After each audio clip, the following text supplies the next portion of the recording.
Concernant le non partant en première ligne, ça met Ulster Perrine le favori derrière Nonan Le Pin. Ouais, c'est pas mal. Oui, c'est pas mal. Elle démarre alors. Je pense qu'elle va démarrer. Elle a de grandes chances. Test de Villeneuve également, donc la corne devrait démarrer. Après, il faut voir comment vont s'organiser les choses dans la descente pour qu'Ulster Perrine puisse se positionner de bonne façon. On a vu tout à l'heure un cheval au galop, Jean-Philippe Aucanter, c'est Deutscher. Alors attention, parce que ce cheval, parfois, il est un peu spécial. Hein. Ah, honnêtement, j'ai beaucoup de mal avec Deutscher. Quand il est là, je l'attendais pas, et enfin quand je l'attends, il est pas là, et quand je l'attends pas, il est là. Vous êtes mal marié avec lui. Exactement. Ça, et pas qu'avec lui. Avec Deutscher, il avait été l'une des révélations du début du meeting dernier. En fin de meeting, c'était beaucoup moins bien, souvent fautif. On a appris qu'il avait eu quelques problèmes de santé. Il a été remis en route en fin d'été. Puis sa victoire lors de son avant-dernière sortie a laissé penser que tout était rentré dans l'ordre. Donc c'est vrai qu'avant le coup, on est obligé de s'en méfier. Mais tout à l'heure, cette faute au canter m'a un peu embarrassé. Elle va tellement au fort. Elle est tonique. Hein. Il a un très beau jeu de jambes qui va très vite. La jument a l'air d'être en forme. Alors le numéro est un petit peu problématique aussi, mais tellement au fort, a déjà trotté 11-6 sur ce parcours. Elle a été ferrée dernièrement, là elle est déferrée. Ouais, il y a de l'avant, je coupe là, Naglo Del Nord, là, le numéro 12. Il est de l'avant, vous dites? De l'avant, ouais. C'est-à-dire qu'il est très avant. Je vois. En tout cas, il est en forme, et ça a l'air d'être une bonne recrue pour l'écurie Martens, parce que ces deux dernières performances sont excellentes. Il est sûrement un peu en retard de gain. Alors si on dégageait les priorités de la course en prenant les chevaux un par un, Test de Villeneuve à droite. Et je pense qu'une allure très sélective va servir ses intérêts. Nonan Le Pin a le droit de faire l'arrivée. Konrad Frédéric, j'ai peur qu'il soit un petit peu un ton en dessous des principaux favoris. Je préfère Nuage en Ciel, le 5. Nuage en Ciel, alors la seule chose contre Nuage en Ciel, c'est le fait qu'il effectue une rentrée. Alors, normalement, des si grandes rentrées, vous dites non. Oui, mais lui, j'ai regardé, parce que je me méfie, comme il a beaucoup de vitesse, et il se prépare peut-être assez vite, et le parcours lui plaît énormément. Il est déféré les 4 pieds. Il n'est pas impossible que ça ait été déjà un objectif pour Fabrice Soulois. Alors, il avait effectué une rentrée l'an passé où il n'avait pas pu se mettre en évidence, mais il était ferré. Et lors de la saison précédente, il avait effectué également une grosse rentrée après 4 mois d'absence. Il avait très bien couru à Anguin où il terminait 4e d'un quintet. Exact. Donc c'est un cheval qui a priori doit se préparer quand même assez vite. Et puis pour remonter ensuite, Sergent du Rib, j'ai bien peur que ce soit peut-être un petit peu court pour lui. Tellement fort a le droit de faire l'arrivée. Oui. Up the Green et Tropique du Hêtre, pas facile avec leur numéro en dehors. Même si Up the Green est déféré cette fois. Et qu'il a un super record sur le parcours. Bon, ça remonte un peu. Ulster Perrine peut mettre tout le monde d'accord, ça dépendra du parcours. Attention à Naglo Del Nord qui était très très bien au canter. Avec Deutscher, on va voir s'il se montre sage. Et tout à l'heure, il a commis une petite faute au canter. Belle course au prix d'Arcachon. La voiture va accélérer devant les tribunes et libérer les concurrents.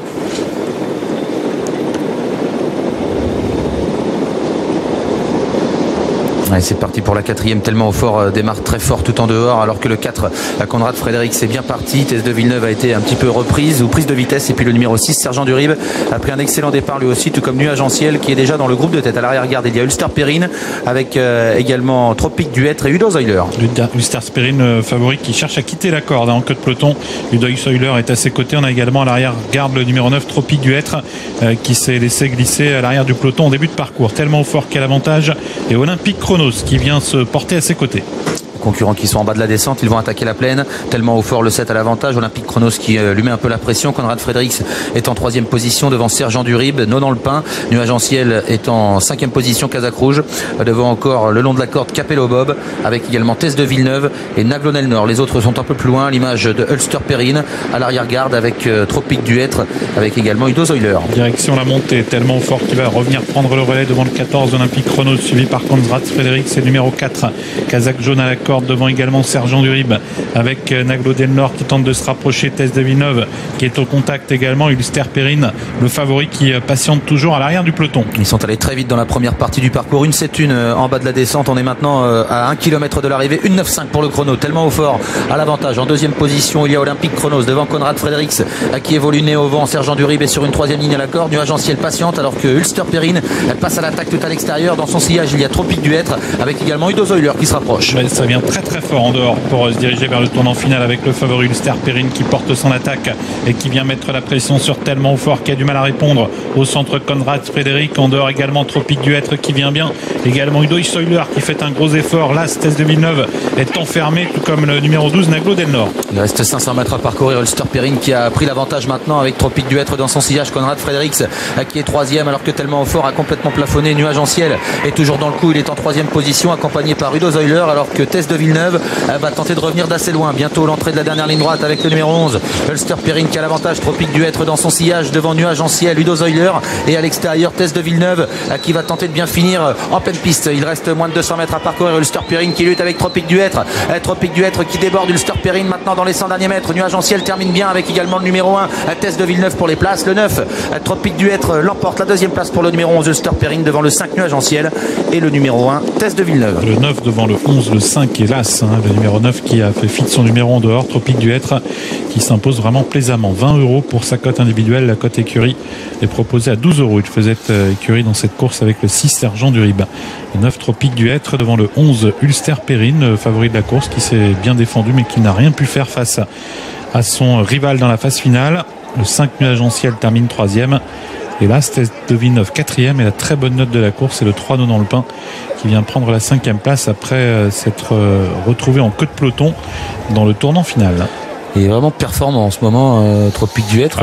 Il est de meilleur en meilleur. Très bien vu ce qu'a fait Eric Raffin en début de parcours. Il n'a absolument pas cherché à démarrer. Il s'est laissé glisser à l'arrière-garde.